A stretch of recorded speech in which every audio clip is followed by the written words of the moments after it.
जय हिंद दोस्तों। आज की इस क्लास में हम बात करेंगे हेपेटाइटिस के बारे में। हेपेटाइटिस क्या होता है और ये कितने प्रकार का होता है, ये किस वायरस के कारण फैलता है। ठीक है, हम सभी जानते हैं कि जो हेपेटाइटिस होता है वो एक वायरल डिसीज होता है, यानी कि वायरस जनित रोग होता है, विषाणु जनित रोग होता है। ठीक है, और ये कितने प्रकार का होता है, उसके क्या क्या सिम्टम्स होते हैं, इसमें क्या लक्षण सोज होते हैं, यानी कि क्या लक्षण दिखाई देते हैं, उनके बारे में आज हम बात करेंगे। तो सबसे पहले हम अगर हेपेटाइटिस की बात करें तो जो हेपेटाइटिस होता है उसको हम यकृत शोथ के नाम से जानते हैं। ठीक है, हेपेटाइटिस का जो दूसरा नाम होता है वो होता है यकृत शोथ। एंड अगर हम हेपेटाइटिस के बारे में पूरी तरीके से जानकारी आपको दें तो हेपेटाइटिस एक प्रकार का यौन संचालित रोग होता है। दैट मीन्स ये एक सेक्सुअली ट्रांसमिटेड डिसीज होता है। ठीक, उसके बाद इसके अगर कारक की बात करें, यानी कि ये कैसे कॉज्ड होता है, किस कारणों से, किस वायरस के इन्फेक्शन से ये उत्पन्न होता है, तो उसकी बात करें तो ये hepatitis A, hepatitis B, hepatitis C, hepatitis D and hepatitis E virus के कारण ये रोग उत्पन्न होता है। तो ये सभी वायरसेस के प्रकार हैं जिनके कारण ये रोग उत्पन्न होता है। अब अगर इसके आगे की बात करें तो हेपेटाइटिस लीवर की इंफ्लेमेटरी कंडीशन होती है, यानी कि ये एक ऐसी अवस्था होती है, हेपेटाइटिस एक ऐसा डिसीज होता है जिसमें जो आदमी की यानी कि इंसान की जो लीवर होती है, यकृत होती है, वो संक्रमित हो जाती है, उसमें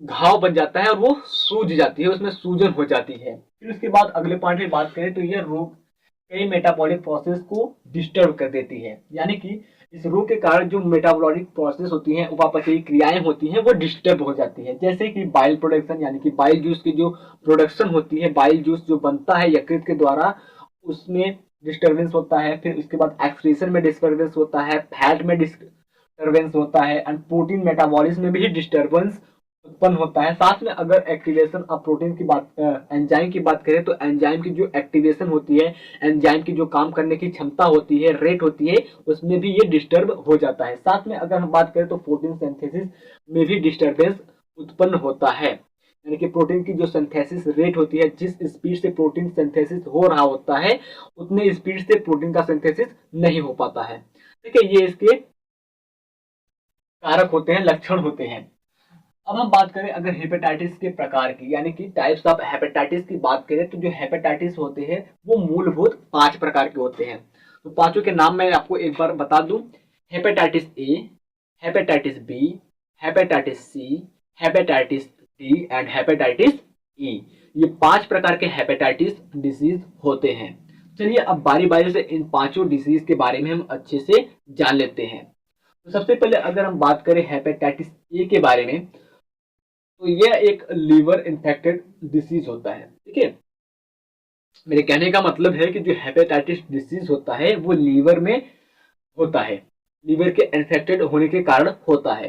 देन उसके बाद इसके कारक की बात करें, यानी कि ये हेपेटाइटिस ए जो होता है वो किस वायरस के कारण होता है, तो इसका सीधा सा आंसर होगा हेपेटाइटिस ए वायरस। यहाँ पर मैंने बता दिया कि जो हेपेटाइटिस के कारक होते हैं वो A B C D and E virus होते हैं।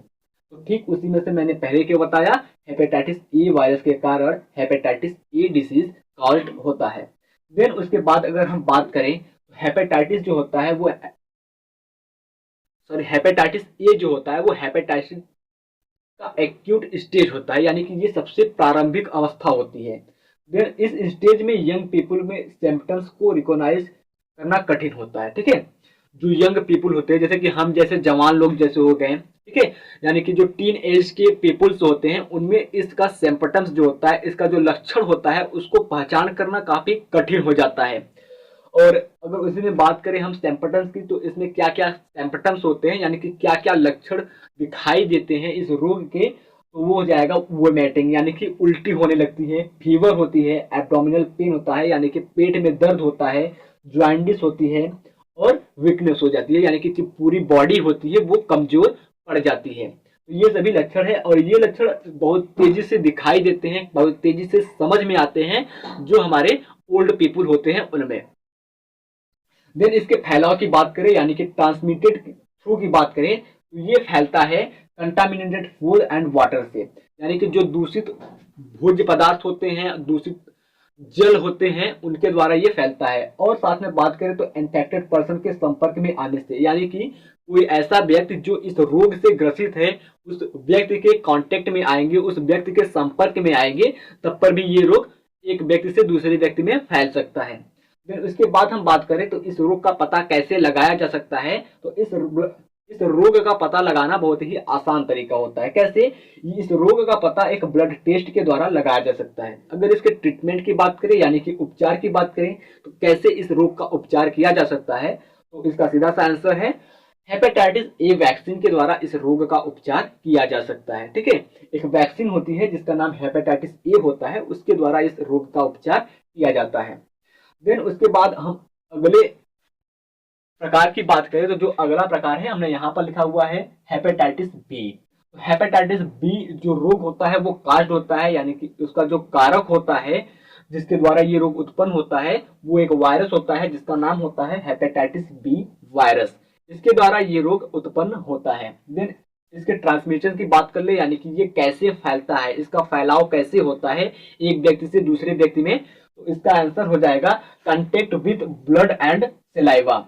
यानी कि ब्लड और सिलाइवा के कांटेक्ट में आने पर एक नॉर्मल जो पर्सन होता है उसके ब्लड और सिलाइवा के कांटेक्ट में आने पर ये रोग नहीं फैलता है, बल्कि कोई इन्फेक्टेड पर्सन है, यानी कि जिस व्यक्ति के अंदर ये रोग उत्पन्न हुआ है, यानी कि रोगी व्यक्ति के ब्लड और सिलाइवा के कांटेक्ट में आने से ये रोग फैल सकता है। फिर उसके बाद आगे की बात करें फ्लूइड ऑफ इन्फेक्शन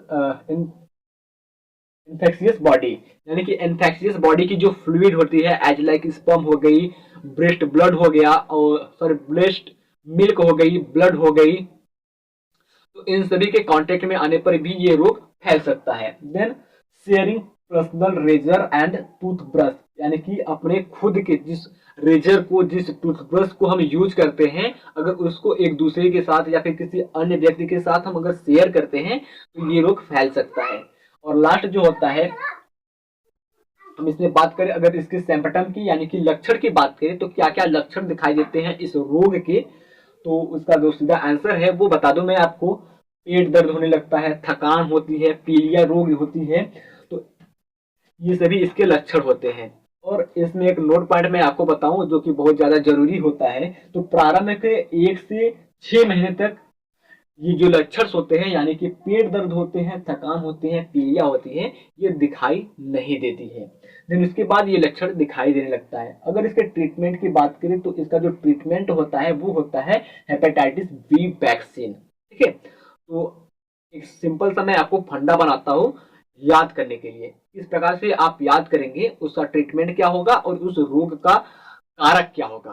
तो अगर हम बात करें अगर हेपेटाइटिस बी की, अगर कोई कह दे कि हेपेटाइटिस बी जो डिसीज होता है वो किस वायरस के कारण होता है, तो आप वहां पर सीधा सा आंसर देंगे, तुरंत जवाब देंगे हेपेटाइटिस बी वायरस के द्वारा। अगर वैक्सीन की बात करें यानी कि ट्रीटमेंट की बात करें तो कैसे इसका ट्रीटमेंट किया जाता है, कैसे इसका उपचार किया जाता है, तो उसका जो सीधा आंसर होगा वो होगा हेपेटाइटिस बी वैक्सीन।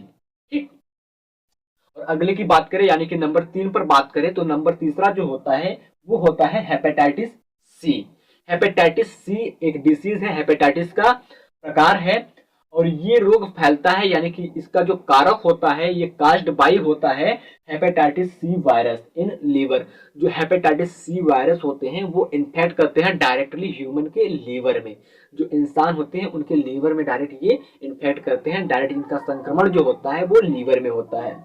देन इसके ट्रांसमिटेड की बात करें यानी कि ये कैसे फैलता है, इसका फावला की बात करें तो ये जन्म के समय माता से संतान में, यानी कि कोई मदर है वो इस रोग से ग्रसित है, ठीक है, पहले से ही इस रोग से ग्रसित है और वो प्रेग्नेंट है, प्रेगनेंसी के दौरान जब वो ग्रसित हो जाती है तो बच्चे का जब जन्म होता है तो उस माता से उस बच्चे में रोग ट्रांसफर हो जाता है। देन उसके बाद दूसरे पॉइंट की बात करें इसी में तो ब्लड फ्लूइड से and sex with multiple partner से। ठीक है, कई लोगों के साथ सेक्स करने से भी ये फैलता है। जैसे कि मैं एक बहुत बड़ा उदाहरण आपको दूं, जो सेक्स वर्कर्स होते हैं यानी कि जो वैश्याएं होती हैं उनके साथ सेक्स करने से ये रोग फैलने का 90% चांस रहता है। क्यों? क्योंकि वो बहुत से लोगों के साथ सेक्स की हुई रहती हैं और करती रहती हैं। ठीक है। और मैं आपको बता दूं जैसे कि HIV डिसीज का इन्फेक्शन होता है, सॉरी, एड्स डिसीज का जो इन्फेक्शन होता है HIV के द्वारा, तो उसी प्रकार से ये रोग भी फैल सकता है। उसके बाद मैं इसकी सिम्पटम्स की बात करूं यानी कि लक्षण की बात करूं तो क्या क्या लक्षण इसमें दिखाई देते हैं। तो उसके जो लक्षण होते हैं, भूख न लगना सबसे पहली बात, सबसे बड़ी लक्षण जो है वो इंसान को भूख नहीं लगती है, उनकी भूख मर जाती है। देन दूसरी जो लक्षण है, थकान होने लगती है, शरीर में बहुत ज्यादा थकान होने लगती है, थोड़ा सा काम करेंगे थक जाएंगे, या फिर 2-4 कदम चलेंगे थक जाएंगे। ठीक है। और बार बार बुखार होने लगती है। ठीक है। कई बार जैसे कि बुखार हुआ, हमने दवा लिया ठीक हो गया, फिर कुछ दिनों के बाद फिर से बुखार हुआ, फिर से हमने दवा लिया ठीक हो गया, फिर बुखार हुआ, फिर से, मतलब ये कंटिन्यू चलता रहता है, बार बार बुखार होता रहता है।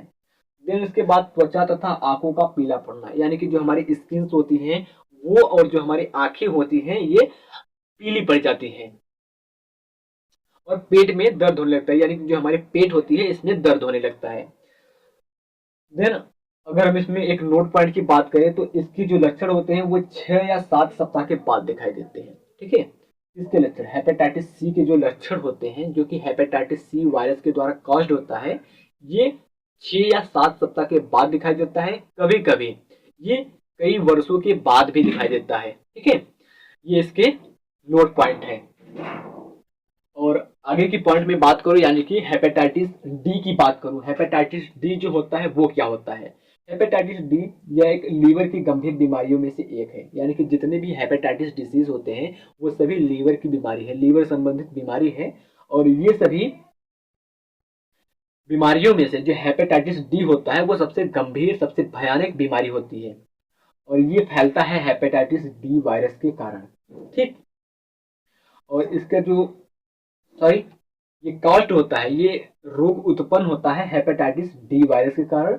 देन इसका जो फैलाव होता है यानी कि ये ट्रांसमिट होती है एक पर्सन से दूसरे पर्सन में, वो इन्फेक्टेड ब्लड और वाउंड यानी कि घाव के कारण, दूषित यानी कि जो संक्रमित ब्लड होते हैं, संक्रमित व्यक्ति के जो घाव होते हैं वहां से ये वायरस उड़ते हैं और उड़ करके दूसरे व्यक्ति के पास जाते हैं, तो ये रोग कास्ट हो जाता है। कभी कभी यह हेपेटाइटिस डी के साथ भी दिखाई देने लगता है कि जो हेपेटाइटिस डी डिजीज होता है वो कभी कभी हेपेटाइटिस बी डिजीज के साथ भी इसके लक्षण, इसके सिम्पटम्स दिखाई देने लगते हैं और ये रोग कास्ट हो जाता है। देन लास्ट में आखिरी पॉइंट की बात करें तो हेपेटाइटिस ई होती है, जो कि कास्ट होती है इन सभी वायरसेस के द्वारा जो हमने अभी बताया। तो मेनली जो इसका कास्ट होता है वो होता है हेपेटाइटिस ई के द्वारा, और ये एक वाटर बॉर्न डिसीज होता है।